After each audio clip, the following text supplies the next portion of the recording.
श्री स्वामी समर्थ तुम्हा सर्वांचे आपल्या चॅनलवर मनापासून स्वागत करते।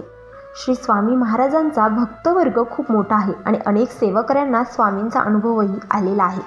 आपली श्रद्धा स्वामींवर असली की अनेक सुखाचे मार्गही सापडतात। अशीच ही कथा असून प्रत्यक्ष स्वामी भक्ताला स्वप्नात स्वामींचे दर्शन झालेले या कथेमध्ये आपल्याला कळणार आहे।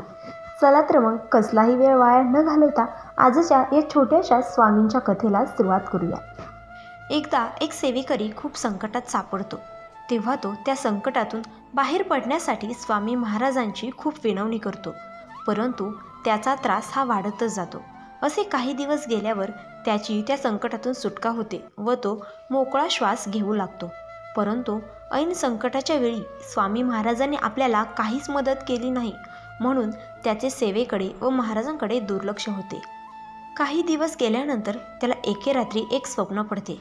त्या स्वप्नात त्याला असे दिसते की तो स्वामींसोबत एका भयंकर वाळवंटातून चाललेला आहे। उन्हाचे तीव्र चटके बसत आहेत, संपूर्ण शरीरातून घामाचे लोंढे वाहत आहेत आणि अशाही परिस्थितीत स्वामी महाराज शांत व प्रसन्नपणे मार्गक्रमण करीत आहेत। तेव्हा त्या सेवेकऱ्याला वाळूवर उमटलेले पावलांचे दोन व्यक्तींचे ठसे दिसतात। त्यावेळी तो सेवेकरी न राहून महाराजांना विचारतो की स्वामी, समोर दिसतात ते पावलांचे ठसे कोणाचे आहेत आणि एवढ्या रखरखत्या उन्हात या वाळवंटातून कोण गेले असावे?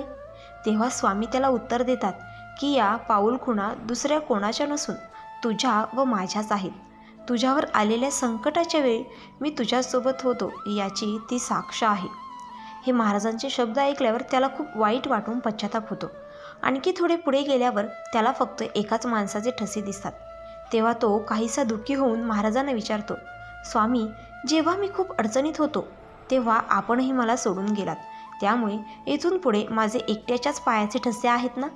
त्यावर स्वामी स्मित हास्य करून त्याला सांगतात, नाही रे वेड्या, इथून पुढे तर मी तुला माझ्या खांद्यावर उचलून घेतले होते।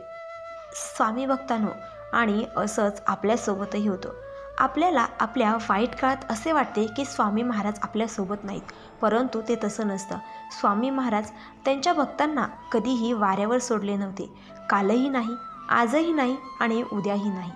मित्रांनो, स्वामींची आजची कथा तुम्हाला नक्कीच आवडली असेल आणि तुमचा देखील स्वामींवर विश्वास असेल तर आपल्या आजच्या या कथेला एक लाईक करा आणि अशाच कथा ऐकण्यासाठी आपल्या चॅनेलला सबस्क्राईब करा। श्री स्वामी समर्थ।